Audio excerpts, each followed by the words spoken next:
Joe Zambrano, doctorado de la Escuela Tecnológica Superior, investigador del Laboratorio de Tecnologías Espaciales. Joe Zambrano nos trae el tema radio definida por software en aplicaciones aviónicas, del Laboratorio de Tecnologías Espaciales, Sistemas Embebidos, Navegación y Avionáutica, de Canadá. Correcto, lo recibimos con un aplauso, por favor.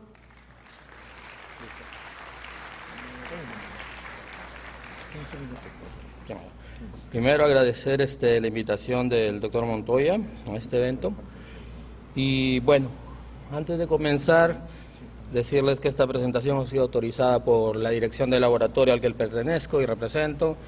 Y del mismo modo decir que, bueno, siempre es difícil gestionar las cosas que se pueden decir cuando se trabajan en proyectos con empresas aeronáuticas, privadas y gubernamentales. Siguiente. Entonces, para hablar un poco del laboratorio, sobre la historia, el laboratorio realmente cuenta con casi más de 25 años de experiencia en los 4 campos de investigación, como son tecnologías espaciales, en sistemas embedidos, navegación y aviónica, a cargo del profesor Landry. Siguiente. El laboratorio pertenece a la Universidad Monofacultad de la Universidad de Quebec, bajo el nombre de École Technologie Supérieure. Entonces, en este laboratorio, la misión de nosotros es formar personal altamente calificado, intensificar el desarrollo de programas de investigación internacional, así como reclutar los mejores estudiantes del mundo para nuestros diferentes proyectos. Siguiente, acerca de la visión del laboratorio, es promover las 4 áreas de investigación, desarrollar proyectos de integración con la industria, así como promover el conocimiento científico, fomentando un enfoque colaborativo a través de proyectos multidisciplinarios en nuestras áreas de investigación. Sobre los proyectos en curso, son de naturaleza, como dicen, en tecnologías espaciales. Tenemos trabajo con drones, tenemos trabajos de navegación espacial con naves no tripuladas para reparar satélites, trabajamos en lo que es la mitigación de ondas satelitales para que no se interfieran, tenemos proyectos de naturaleza militar, tenemos proyectos para autonomía de móviles, de naves, bueno, de móviles aéreos y de móviles terrestres, para navegación interior. También tenemos el nuevo proyecto que está en la siguiente diapositiva, que acabamos de lanzar el año pasado, en septiembre, un proyecto de 4 años. Se trata de la nueva generación de radio software para comunicación, navegación y vigilancia aérea. Esto quiere decir que los equipos actuales de comunicación dentro del avión van a ser integrados en radio software, de lo cual vamos a explicar más adelante. Retrocedo. Este proyecto recluta 60 personas entre magísters y doctorados, con un proyecto de $2 millones y activos en más de $2 millones. Los participantes en este proyecto son Thales UK, Bombardier, fabricante de aeronaves canadiense, así como los financiamientos que tenemos del gobierno canadiense. Siguiente. La agenda para esta presentación, en la cual vamos a hablar un poco sobre radio software, explicar lo que es aviónica, vamos a hablar la aplicación también, de lo que estamos haciendo un poco, claro, limitándonos en el contexto, y vamos a hablar sobre un poco el futuro de lo que se viene dentro de lo que es la tecnología de comunicación dentro de las aeronaves civiles. No vamos a hablar del tema militar. Y finalmente, la conclusión de la presentación. Entonces, podemos empezar explicando, siguiente, qué es una radio, ¿no? La radio software. La radio software es una radio física en la cual, si sabemos tratar la onda, podemos hacer infinidad de aplicaciones. Digamos, sencillamente, tenemos una radio que nos dice, esta radio va de 0 a 6 GHz. Pero yo sé cómo tratar la señal satelital, sé cómo decodificarla, yo puedo hacer un decodificador mediante rutinas de software, porque el hardware se va a adaptar a las rutinas de software que yo puedo programar. De esa manera, siguiente, tenemos radios que se caracterizan por los rangos de frecuencia, las tasas de muestreo, diferentes interfaces, protocolos, sistemas operativos, así como los diferentes precios también. Siguiente, y esas son variadas, ¿no? Estas de acá son las que salieron hace 3 años. Las de ahora son mucho más baratas, son mucho más potentes, a la vez son mucho más caras también. Para explicar un poco la arquitectura de la radio, podemos ver que consta de 4 etapas. La radiofrecuencia, la conversión digital análoga, la conversión el tratamiento netamente digital y todo el procesamiento de la señal, que puede ser ejecutado dentro de la misma radio o puede ser ejecutada dentro de una computadora externa. Entonces, dependiendo de dónde va la base del procesamiento, de dónde va el procesamiento, si va dentro de la radio o va fuera de la radio, depende el coste de la radio. Para definir, siguiente, lo que es aviónica, usamos 2 términos conocidos para nosotros. El primero es aviación y el segundo es electrónica, lo cual funciona en aviónica. Siguiente. Lo que representa todo equipo electrónico, eléctrico e informático. Informático dentro del avión para garantizar la seguridad del vuelo y de las comunicaciones desde el destino hasta su ruta final. Siguiente, y el escenario actual en el que vuelan estos aviones comerciales es más o menos un poco compleja la gráfica, pero para poder explicar de manera mucho más fácil, mientras el avión tenga cobertura de estaciones terrestres, la información se envía directamente del avión hacia tierra. En el caso de zonas remotas, la comunicación, la vigilancia aérea y la navegación se realiza por satélite, que es el único medio de comunicación, ya sea comunicación para pasajeros, ya sea comunicaciones seguras o comunicaciones de navegación.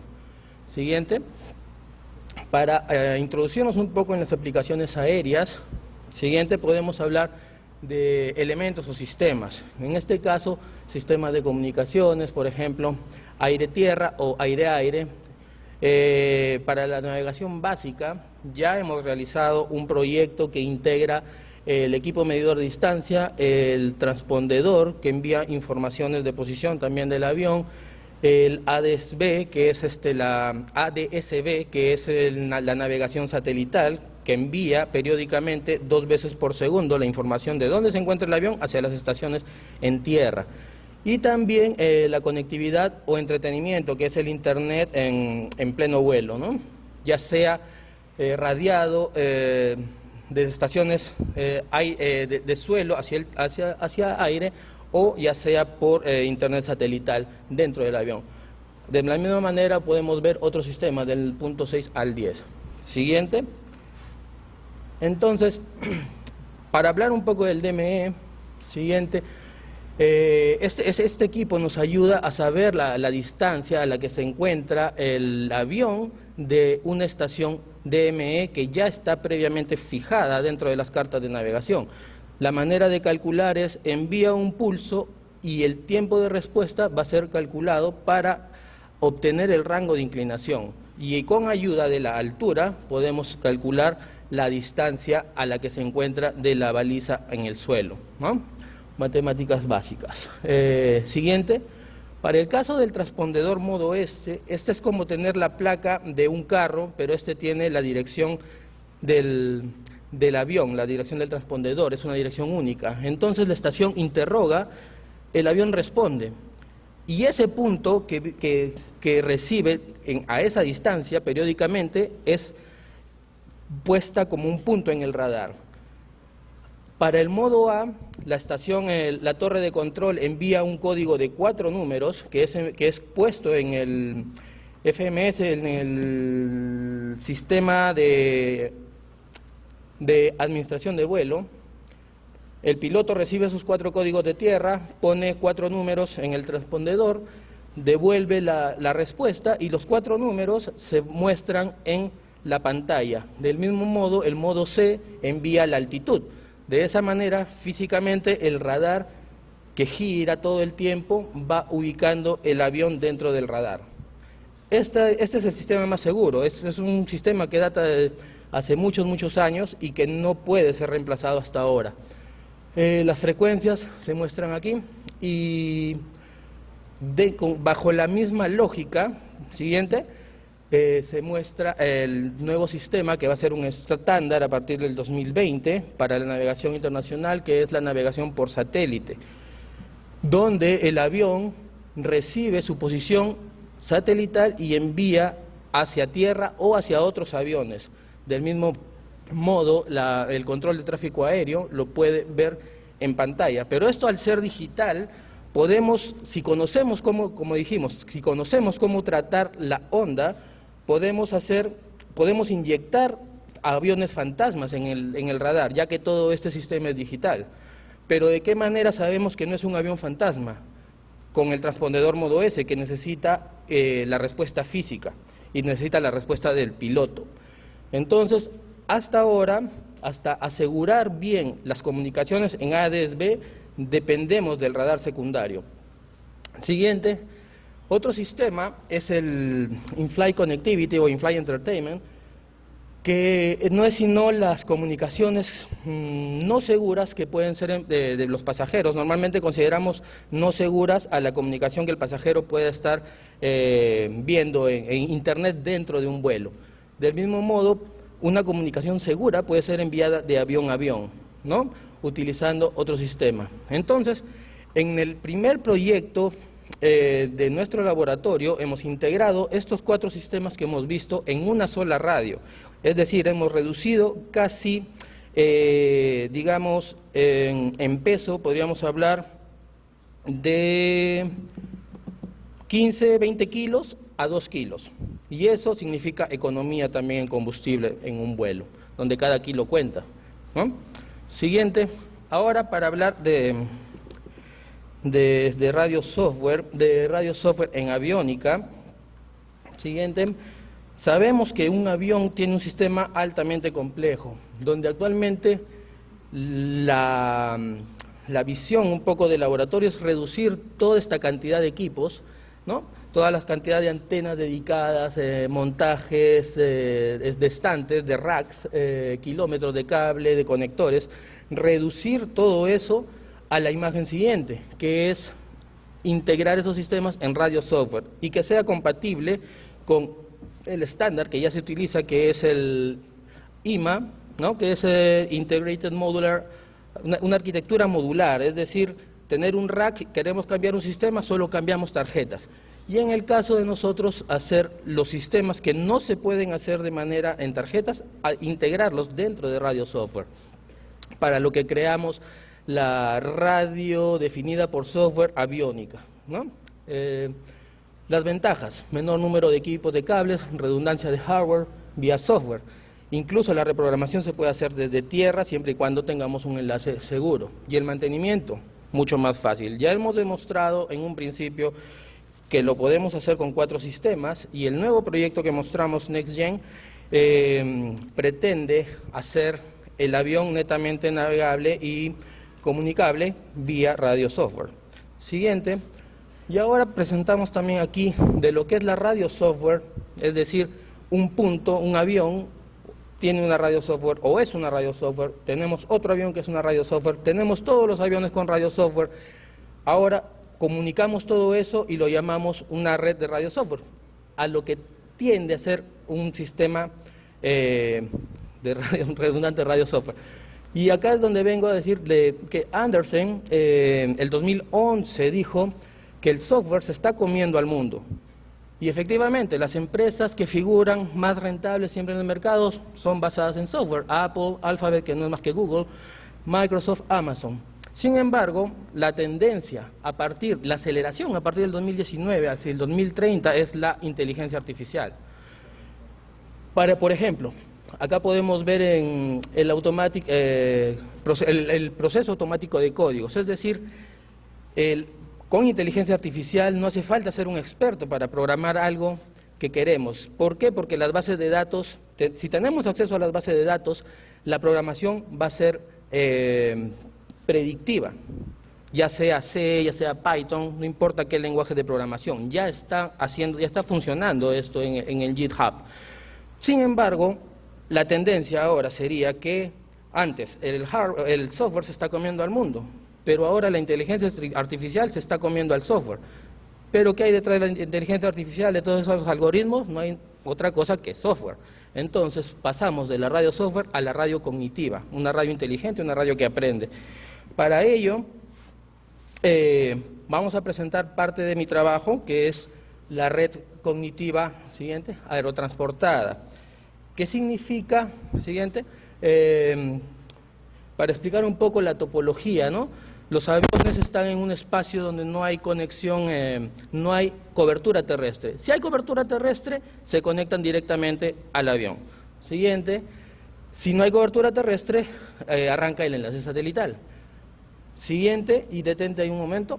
En este caso, los aviones, al ser cognitivos, el avión, por ejemplo, que no tiene conexión satelital, pero está dentro del alcance de otro avión que está con conexión a tierra, puede hacer hubs, puede hacer saltos.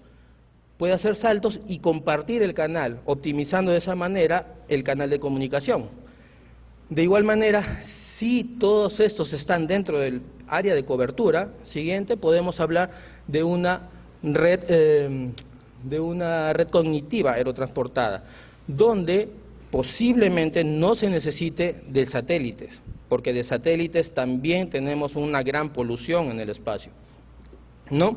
Entonces, todas estas aplicaciones, básicamente informaciones, comunicaciones seguras y no seguras, pueden ser enviadas ya no viajando 36.000 kilómetros de ida y 36.000 kilómetros de vuelta. Si ponemos un ejemplo entre Canadá y UK y Inglaterra, tenemos solo 6.000 kilómetros en distancia. Esa área puede ser cubierta. Entonces, siguiente, lo que hacemos es modelar este escenario en este espacio aéreo, en el corredor noratlántico. Este es el flujo de aviones en un día, donde llega un máximo de 400 aviones pasando por el meridiano, el 31 grados longitud este, por el meridiano de Greenwich. Siguiente. Y si hacemos una proyección con 5.2%, que es el incremento anual de la industria aeronáutica, el 2029 tendremos más de 800 aviones pasando a su vez. Es decir, si hablamos de una red aerotransportada, mientras más densa, mientras más aviones, mientras más participantes haya en esto, la red va a funcionar de una manera mucho más efectiva. Siguiente. Para eso, simulamos, por ejemplo, 25 aviones en ese espacio aéreo, en el espacio noratlántico, ¿no? En el caso de los puntos azules, es la cobertura de un solo satélite que se encuentra a 36.000 kilómetros y tiene la capacidad de comunicar a todos los aviones, ¿no? Lógicamente, está medio calvito todavía ahí con 25 aviones. Siguiente, pero ya, por ejemplo, con 50 ya vemos más nodos. Cada nodo puede enviar su información de forma conjunta, compartiendo el mismo canal y optimizando la comunicación satelital en el caso de que no tienen cobertura terrestre. Para 100 aviones vemos que empieza a ponerse un poco más denso, hay más redes, ¿no? Hay más subredes. Siguiente, para el caso de 200 aviones, esto es contando, tomando en cuenta incluso la curvatura de la Tierra. Esto significa que mi radio software, tiene la capacidad de comunicar, de enviar y recibir informaciones hasta 370 kilómetros entre avión a avión. Y por ejemplo, para el caso de 300, ya vemos que casi conecta, en este caso está conectando New Brunswick y está conectando París. Vemos que casi ya el camino está trazado. Lógicamente que estos puntos se mueven a gran velocidad todo el tiempo, pero esta simulación da el promedio de 1000 iteraciones, ¿no? Siguiente, para el caso de 400 aviones y para 800, que estamos hablando ya del 2029, tenemos una sola red, porque lo otro, con la navegación satelital, lo que estamos haciendo es reducir también los tiempos y espacios entre avión y avión. ¿Por qué? Porque nos da más seguridad. Entonces, al tener más densidad tenemos más posibilidades. Y sin embargo, por ejemplo, si podemos conectar un avión hasta tierra, la parte azul ya no sería necesaria. Entonces, para mostrar algunas cifras, siguiente, podemos ver que si tenemos 50 aviones, podemos tener 4 subredes. Así, de esa manera, llegar hasta 800 aviones, donde tenemos una sola subred. Y, lógicamente, con la simulación Monte Carlo, nos arroja que la red siempre va a trabajar más o menos al 50%. En términos de capacidad, de data rate, de tasa de datos requerida, estamos hablando de gran capacidad, lógicamente, porque estamos hablando de aviones de 380 pasajeros también, ¿no? Aviones comerciales. Entonces, idealmente necesitaríamos 130 gigabits. En términos monetarios, estamos ahorrando, por hora podríamos ahorrar $800.000 por hora, si hablamos de poner en funcionamiento esta red. En conclusión, es una tecnología en constante desarrollo, es una tecnología que tiende a ir de la mano también con la inteligencia artificial. Radio Software puede cambiar, integrar, desarrollar, procesar, reconfigurar y actualizar su sistema de manera independiente. Tenemos la experiencia con el proyecto Avio 505. Yo los puedo invitar a visitar nuestro sitio web, lacena.etsmtl.ca. Y bueno, este año comienzan los vuelos para el nuevo proyecto a partir de julio y agosto, que es el verano en Canadá. Muchas gracias. Muchas gracias. Gracias. Al centro, por favor. Sí, le vamos a hacer reconocimiento.